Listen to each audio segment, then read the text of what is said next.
बंधू आणि भगिनीनो, आपण या गोष्टीचा कधी विचार केलाय का?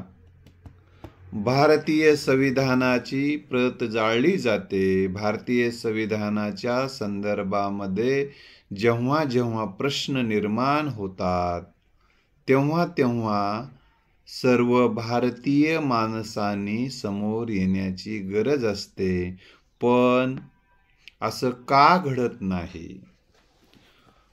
महामानव डॉक्टर बाबासाहेब आंबेडकरांच्या विचारांना मानणारा जो काही वर्ग आहे, जो काही समुदाय आहे, तोच समुदाय किती दिवस लढाई लढावी त्यांनीच, किती दिवस रस्त्यावर यावं, किती दिवस लाट्या काट्या खावे त्यांनीच. कारण संविधानाची गरज फक्त त्यांनाच आहे का, याचा विचार आता तरी करणार आहात की नाही, हा प्रश्न मला सतावतो आहे. कारण भारतीय संविधानामध्ये फक्त बाबासाहेबांच्या अनुयायांनाच सगळे अधिकार दिलेत का? दुसऱ्याला काहीच अधिकार दिले नाहीत का? अहो, सगळ्यांना अधिकार दिले. तुम्ही ऐका, मी आता पुढे सांगणार आहे तुम्हाला. कधीतरी समजून घ्या. सगळ्या महापुरुषांकडे सुद्धा जातीय नजरेनं पाहणं हे तर चालूच आहे. महापुरुष कुठल्या एका जातीचे नसतात. बुडती हे जन न देखेवे डोळा म्हणून कळवळा येतो, असे या भावना आणि भूमिकेतून ते चंदनासारखे या समाजासाठी झिजतात. ज्यांनी आपल्या वाटेमध्ये काटे टाकले, त्यांच्या वाटेवर फुलं टाकण्यासाठी हे महापुरुष धडपडत असतात. अशा परिस्थितीत महापुरुषांची वाटणी होते. हे जितकी खेदजनक गोष्ट आहे, तितकीच खेदजनक गोष्ट भारतीय संविधान हे सगळ्यांना आपलं वाटत नाही, ही खेदजनक गोष्ट आहे. या संदर्भामध्ये प्रबोधन झालं पाहिजे. या संदर्भात संविधान सर्वांचं हा विचार समाजाच्या तळागाळापर्यंत रुजला पाहिजे. यासाठी बुद्धिवंतांनी, प्रबोधनकारांनी, प्रवचनकारांनी, कीर्तनकारांनी, समाजातल्या सुज्ञ व्यक्तींनी, अधिकाऱ्यांनी आणि लोकप्रतिनिधींनी सुद्धा या संदर्भामध्ये आपली कृती आणि युक्ती करण्याची आता नितांत गरज आहे. अरे, आपल्याला लक्षात आलं पाहिजे बाबांनो, भारतीय संविधानाचा विषय जेव्हा निघेल, जग जेव्हा विचार करेल, किंवा भारतीय संविधानाची विटंबना होत असताना फक्त काहीच माणसं समोर येत आहेत आणि देशातली माणसं शांत झोपून राहत आहेत, बाकीचे सगळे, मग जे संविधानाबद्दल सर्वांचं संविधान हा विचार या देशात अजून रुजला नाही. ही गोष्ट भारतीय म्हणून आपल्याला अभिमान वाटावी अशी नाहीये. कारण जग आपल्या देशातल्या संविधानाकडे, लोकशाही प्रक्रियेकडे पाहत असते. लोकशाहीचा गळा घोटण्याचा प्रयत्न चाललेला आहे देशामध्ये. तो वेगळा विषय आहे. आता मी संविधानाच्या संदर्भानं आज मी आपल्या समोर बोलणार आहे. आता संविधानाच्या उद्देशिकेमध्ये स्पष्टपणे लिहिलेलं आहे, आम्ही भारताचे लोक, भारताचे एक सार्वभौम समाजवादी धर्मनिरपेक्ष लोकशाही राज्य घडविण्याचा व त्याच्या सर्व नागरिकास सामाजिक, आर्थिक, राजनैतिक न्याय, विचार, अभिव्यक्ती, विश्वास, श्रद्धा, उपासनेचे स्वातंत्र्य या संविधानाने दिलेलं आहे. पुढचा भाग पुन्हा सांगतो अजून. मी एका कुणब्याचं पोरग तुम्हाला जे काही बोलतो आहे ते मला दिलेल्या संविधानाच्या स्वातंत्र्यामुळे बोलतो आहे. नाहीतरी संत तुकोबारायांना कुठे अभंग लिहिता आले होते? लिहिता आले, पण ते समाजासमोर जेव्हा देण्याचा विषय आला तेव्हा तू कुणबी आहेस म्हणून, त्यांच्या शूद्रवर्णीय आहेस म्हणून इंद्रायणीमध्ये बुडवण्यात आल्या ना. तुम्हाला आता बुडवलंच असतं संविधान नसलं असतं तर. याचा विचार आता आपल्याला गांभीर्यानं करण्याची वेळ आलेली आहे मित्रांनो. तर आपल्याला विचार मांडण्याचं स्वातंत्र्य दिले, म्हणजे आपले कोणत्या कला आविष्कार करण्याचं, कृतीच्या रूपानं कला आविष्कार करण्याचं स्वातंत्र्य संविधानाने दिले. आपल्याला चांगल्या बाबीवर विश्वास ठेवण्याचं, श्रद्धा ठेवण्याचं, तुम्हाला चांगल्या विचाराची उपासना करण्याचं स्वातंत्र्य सगळ्यांना संविधानानं आपल्याला दिलेलं आहे. आपल्यावर जर काही अन्याय झाला, आर्थिक बाबतीत अन्याय झाला, सामाजिक बाबतीत अन्याय झाला, राजकीय व्यवस्थेच्या संदर्भात आपल्याला जर निवडणुकीला उभं राहू दिलं नाही, समजा तू उभं राहू नको रो, आम्हीच उभं राहतो असं जर कोणी म्हटलं तर तुम्हाला तिथं सुद्धा न्याय मागता येते, कारण संविधानाने भारतीय नागरिकांच्या आमदारकीला, खासदारकीला, सरपंचकीला सगळ्या पदाला उभं राहण्याचं जे काही नियमाने अटी घालून सर्वांना जे स्वातंत्र्य दिलेलं आहे, त्या स्वातंत्र्याचा उपभोग स्त्री आणि पुरुष सगळ्यांना उपभोगता येतो, नव्हे तृतीय पंथीयांना सुद्धा तो उपभोगता येतो. सगळ्यांचं कल्याण करणारं हे भारतीय संविधान असताना इतरांची एवढी दृष्टी संकुचित का झालेली आहे, सगळ्यांना हे आपलं का वाटत नाही, याचा आता गांभीर्यानं विचार करण्याची गरज आहे. दर्जाची व संधीची समानता इथं देण्यात आलेली आहे. जसं मनुच्या व्यवस्थेमध्ये, मनुस्मृतीमध्ये दर्जाची आणि संधीची समानता नव्हती मित्रांनो. शूद्रवर्णियांना एवढं वेगळं वागणूक, अमुक याला वेगळं वागणूक, स्त्रियांना तुच्छतेची वागणूक, यासाठीच तर महात्मा बसवेश्वरांना लढा उभा करावा लागला. माझ्या बहिणीला मुंजीचा अधिकार नसेल तर हा धर्म अधर्म आहे असं सांगावं लागलं आणि वेगळा धर्म स्थापन करावा लागला. म्हणजे या ठिकाणी या भारतीय संविधान, भारतीय नागरिक म्हणून एक दर्जाची, सगळ्यांना एक माणूस म्हणून वागून, सगळ्यांना समानतेचं, कोणालाच त्याला जातीच्या नावानं, वर्णाच्या नावानं, भाषेच्या नावानं, लिंगाच्या नावानं तुच्छ लेखता येत नाही. आणि ह्या तुच्छतावाद संविधानाला मान्य नाही. व्यक्तीची प्रतिष्ठा आणि सन्मान देण्याचं पवित्र कार्य भारतीय संविधानानं केलेलं आहे मित्रांनो. दर्जाची व संधीची समानता निश्चितपणे प्राप्त करून देण्याचा आणि त्या सर्वांमध्ये व्यक्तींची प्रतिष्ठा खूप महत्त्वाची मानलेली आहे. भारतीय संविधानानं जरी तुम्हाला एखाद्या व्यक्तीचं काही चुकलं असेल तरी तिथं व्यक्तीची प्रतिष्ठा खूप महत्त्वाची मानलेली आहे. तर व्यक्तीच्या प्रतिष्ठेला मनुस्मृतीमध्ये किंवा सनातनी ग्रंथांमध्ये, विषमतावादी ग्रंथांमध्ये काही व्यक्तींना प्रतिष्ठा, काही व्यक्तींची जन्मताच अप्रतिष्ठा करण्यात आलेली आहे. आता कुठे जन्मावं आपल्या हातात, कुठे काय आहे, ह्या सगळ्या जाती वर्ण हे विषारी विकारी अवस्था निर्माण करून ठेवली मानवानंच. कारण लाखो वर्ष विवाह संस्था नव्हती, सगळे माणसं समान होते, विवाहाविना सगळे जन्माला येत होते. तिथं तेव्हा कोण श्रेष्ठ कोण कनिष्ठ असं काहीच नव्हतं. पण माणसानेच अनेक वर्ष विवाहाविना जन्म घेणाऱ्या माणसांमध्ये पुन्हा जन्मानेच हा रक्तशुद्धतेचा आणि अशुद्धतेचा हा विकृत शोध लावला. आणि काही माणसांना जन्मताच तू नीच आहेस म्हणून त्यांच्यावर शिक्का मारण्याचा जो विकृत प्रकार आजही चालू आहे, या प्रकाराला भारतीय संविधानाने व्यक्तीच्या प्रतिष्ठेला महत्त्व दिले. राष्ट्राची एकता आणि एकात्मता यांचे आश्वासन देणारी बंधुभाव वर्धंगित करण्याचा, प्रवर्धित करण्याचा संकल्पपूर्व निर्धार भारतीय संविधानाने केलेला आहे मित्रांनो. असे असताना देखील भारतीय संविधानाबद्दल सर्वांना आपलं का वाटत नाही. आता तुम्हाला मी काही गोष्टी सांगतो. भारताने आपल्याला कोणते मूलभूत अधिकार दिलेले आहेत. आता तुम्हाला समानतेचा अधिकार, मूलभूत अधिकार, भाग क्रमांक 3 संविधान. हे संविधानातलं सांगतोय, पुराणातलं पोत्यामधले सांगत नाही कोणत्या. हे संविधान बघा, संविधानामध्ये हे संविधान देशाला पुरोगामी बनवण्यासाठी, देशाला प्रगतिशील बनवण्यासाठी महामानव डॉक्टर बाबासाहेब आंबेडकरांनी अतिशय परिश्रम घेतलेले आहेत. त्यांना सहकार्य करणारे नव्हते असं मी म्हणणार नाही, पण त्यांनी जो काही मसुदा या देशाला दिला, त्या मसुदा समितीचे ते अध्यक्ष होते. हा जो मसुदा दिलाय ते सर्व देशाला एक ठेवण्याचा मसुदा दिलाय. एका देशाचे 2 देश तिकडे होत आहेत, दुसरीकडे झालेले आहेत. पण आपल्या इथं नाही आहे. देश एकसंघ ठेवण्यामध्ये या संविधानाची भूमिका महत्त्वाची आहे. म्हणून ज्याला देश आपला वाटतो त्यांना संविधान आपलं वाटलं पाहिजे.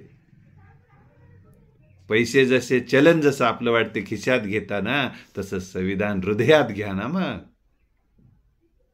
तर मित्र, समानतेचा अधिकार देत असताना असं स्पष्टपणे लिहिलेलं आहे, राज्य कोणत्याही व्यक्तीस भारताच्या राज्यक्षेत्रात कायद्यापुढे समानता अथवा कायद्याचे समान संरक्षण नाकारणार नाही. सगळ्यांना जर कुठेही कायद्यानं संरक्षण मागण्याची वेळ आली असेल तर संविधान ते नाकारणार नाही. स्पष्ट लिहिले, तुम्हाला अधिकार दिलाय समानतेचा, कायद्यापुढे समानता आहे. धर्म, वंश, जात, लिंग, जन्मस्थान या कारणावरून भेदभाव करण्यास मनाई करण्यात आलेली आहे. स्त्री म्हणून मंदिरावर जाता येत नाही,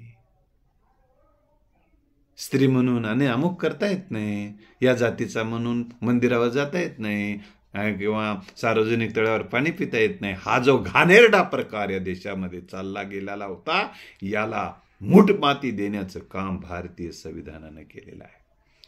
आणि सगळ्यांना कुठेही भेदभाव तुम्हाला करता येत नाही. सर्वांना मुक्तपणे स्वातंत्र्य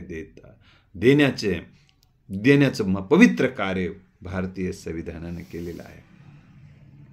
इथं स्पष्ट लिहिलेलं आहे, केवळ धर्म, वंश, जात, लिंग, जन्मस्थान अथवा यापैकी कोणत्याही कारणावरून कोणताही नागरिक, उदाहरणार्थ दुकाने, सार्वजनिक उपाहारगृहे, हॉटेल आणि सार्वजनिक करमणुकीची स्थाने यात प्रवेश अथवा पूर्णता किंवा यात इथे जर प्रवेशासाठी पूर्वी काय व्हायचं, काही जणांना बंदी, काही जणांना संधी, असा जो काही घाणेरडा प्रकार होता, भारतीय संविधानाने सांगितले तुम्ही सर्व ठिकाणी समानतेने जाऊ शकता.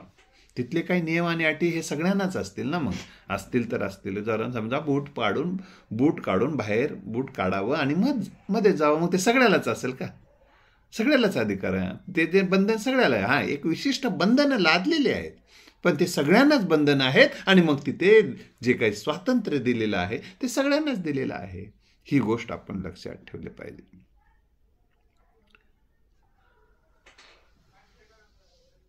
तर दुसरी महत्त्वाची गोष्ट, अनेक गोष्टी यामध्ये सांगितलेल्या आहेत. त्यातल्या काही महत्त्वाच्या गोष्टी मी आजच्या भागात सांगेल, काही भाग मी दुसऱ्या भागामध्ये सांगणार आहे. इथे एका दुसरी गोष्ट असं, सार्वजनिक सेवा योजनाच्या बाबतीत समान संधीचा एक मुद्दा या ठिकाणी संविधानामध्ये आलेला आहे. कोणताही नागरिक केवळ धर्म, वंश, जात, लिंग, कुळ, जन्मस्थान, निवास या किंवा कोणत्याही कारणावरून राज्याच्या नियंत्रणाखालील कोणतेही सेवा योजना किंवा पद याकरिता अपात्र असणार नाही. तुम्ही ज्या काही जागा निघतायत त्या सर्व कॅटेगरीला जागा आहेत. त्यामुळं तिथं कोणालाही बंधन असणार नाही, प्रतिकूल असा भेदभाव केला जाणार नाही, असं स्पष्टपणे सांगून ठेवलेलं आहे. स्वातंत्र्याचा अधिकार दिला, समतेचा अधिकार जसा दिला आहे तसं स्वातंत्र्याचा अधिकार दिलेला आहे. किंवा पूर्वीची जी अस्पृश्यता आहे, ती अस्पृश्यता तुम्हाला आता पाळता येत नाही, कारण अस्पृश्यता नष्ट करण्यात आलेली आहे भारतीय संविधानानं. मला शिवू नको हा जो घाणेरडा संस्कार या देशामध्ये करण्यात आलेला होता. प्राणी एकमेकाला विटाळ मानत नाहीत, पशु वाजवत नाहीत टाळ, पण ते एकमेकांचा मानत नाहीत विटाळ. पण माणूस मात्र विटाळ मानत होता.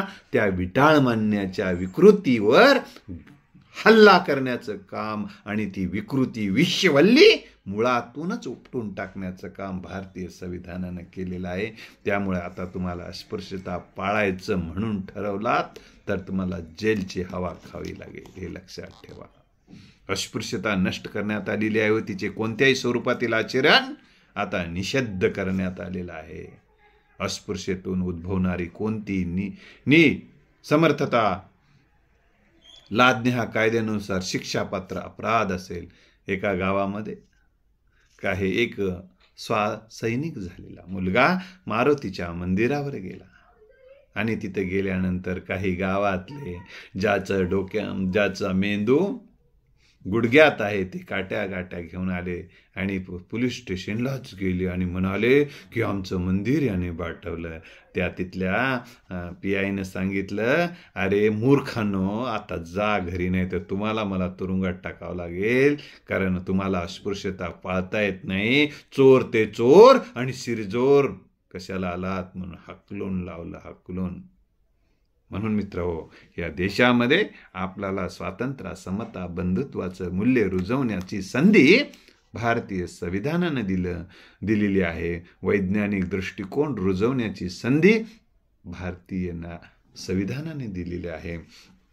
तर त्यामुळं तुम्हाला स्वातंत्र्य काय दिलं बघा. आपल्याला भाषण स्वातंत्र्य दिलं, मी जे काही बोलतोय ते संविधानानुसार दिलेलं आहे. अभिव्यक्तीचं स्वातंत्र्य, त्याचबरोबर शांततेने आणि विनाशस्त्र एकत्र जमण्याचा अधिकार दिले. आपल्याला जर संघटन करायचं असेल, त्या संघटनेबद्दल एकत्र यायचं असेल आणि एकत्र येऊन आपले विचार मांडायचे असतील, आपल्या समस्या आहेत, आपल्या अडचणी आहेत, आपले प्रश्न आहेत, हे प्रश्न सोडवण्यासाठी न्याय्य मार्गानं आपल्याला शासनाला आणि प्रशासनाकडे न्याय मागायचे आहे, निवेदन द्यायचे आहे, किंवा कोर्टात जाऊन काही याचिका आपल्याला दाखल करायची आहे, त्यासाठीचं विचारविनिमय करण्यासाठी एकत्र तुम्हाला येता येते.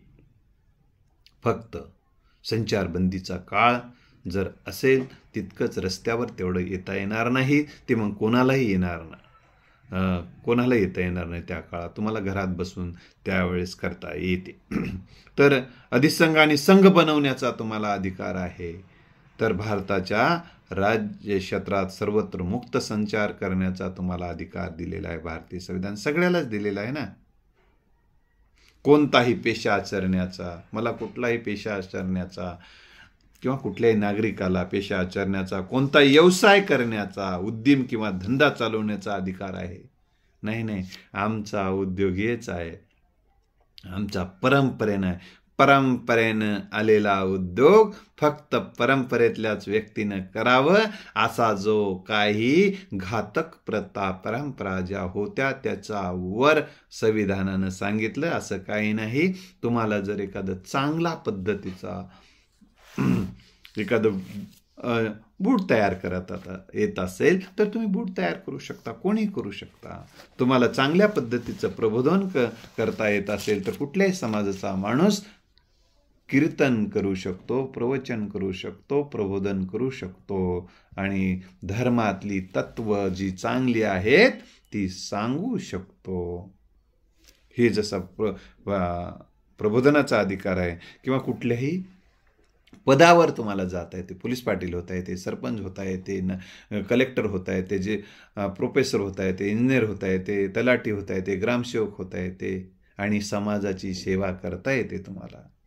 आणि त्यातून जे काही मानधन आहेत पोट भरण्यासाठी आणि जीवन व्यवहार आणि दैनंदिन गरजा भागवण्यासाठी ते शासन देतच असते. त्याचबरोबर या सगळ्या गोष्टी तुम्हाला करण्याचं स्वातंत्र्य दिलेलं आहे. तर अनेक गोष्टीचं स्वातंत्र्य आपल्याला आहे. किंवा आपल्या जीवितवाणी काही जर जीवितवाला धोका असेल तर त्याचं संरक्षण मागण्याचा अधिकार आहे. तुमचं जर कोणी शोषण करत असेल तर हे शोषण होत आहे म्हणून तुम्ही न्यायालयामध्ये दाद मागू शकता. त्याचबरोबर तुम्हाला धर्माचं स्वातंत्र्य आचरण्याचा अधिकार आहे. परंतु तुम्हाला सार्वजनिक सुव्यवस्था धोक्यात आणता येणार नाही. तुम्हाला या देशातली नीतिमत्ता धोक्यात आणता येणार नाही. तुम्हाला आरोग्य धोक्यात आणता येत नाही. असे काही बंधनं संविधानानं मात्र ते सगळ्यांना लादलेले आहेत. नाही मी काही खायला घालतो माझ्या परंपरेत चांगले म्हणून, ज्याच्यामुळं कोणाच्या जीवाला धोका असेल तर ते तुम्हालाच करता येत नाही. मी गांजा वाटतो, आमच्या धर्मात गांजा वाटायचा आहे, गांजा फुकायला देतो मी सगळ्याला, फुका गांजा म्हणून जर तुम्हाला ते गांजा वाटता येत नाही तुमच्या धर्माचा भाग म्हणून. लक्षात आलं? म्हणून ज्या काही गोष्टी ज्या तुम्हाला आरोग्याला धोका पोहोचेल असं काही करता येत नाही.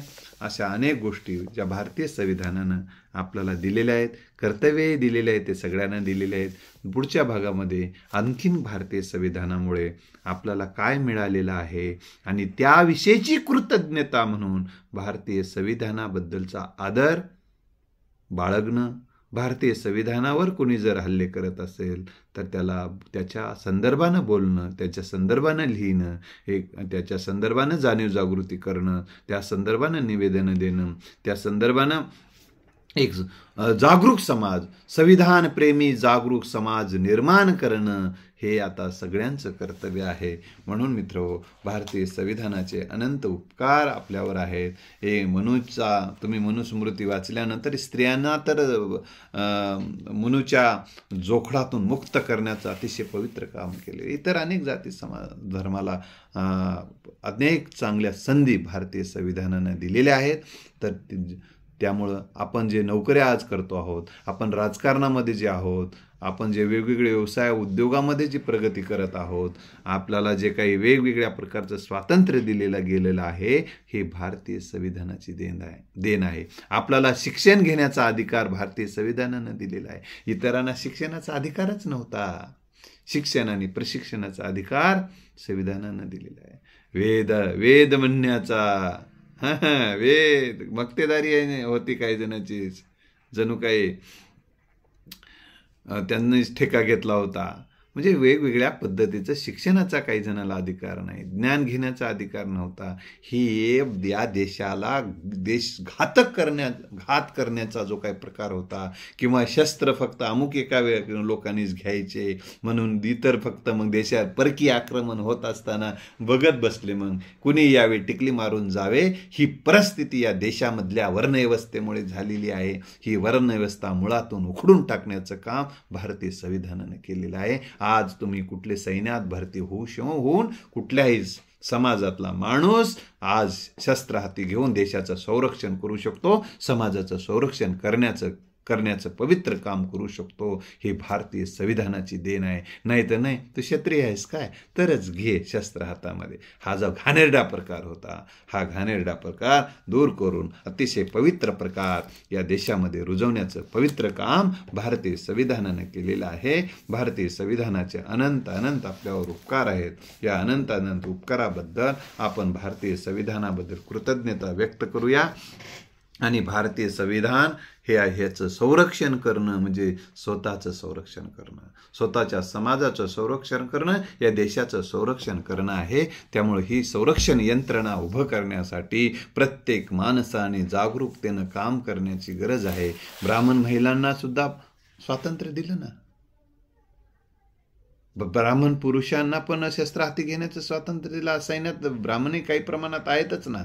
म्हणजे सगळ्यांना सगळं स्वातंत्र्य दिलेलंच आहे ना. ब्राह्मणांना उद्योग करण्याचं स्वातंत्र्य गेले. वेगवेगळ्या उद्योगामध्ये ब्राह्मण समाज आहेच ना. महिलांना जे काही बंधनं होते, त्या बंधनातून भारतीय संविधानानं सगळ्याच समाजातल्या ब्राह्मणच नाही तर सगळ्यांनाच मुक्त केलेलंच आहे ना. तुम्हाला राजा होण्याचं स्वातंत्र्य दिलेलंच आहे ना संविधानानं. म्हणजे ह्या सगळ्या गोष्टी आपल्याला या दिशेनं काम करायचं आहे मित्रांनो. तर या संदर्भात आपण आता जागरूकतेनं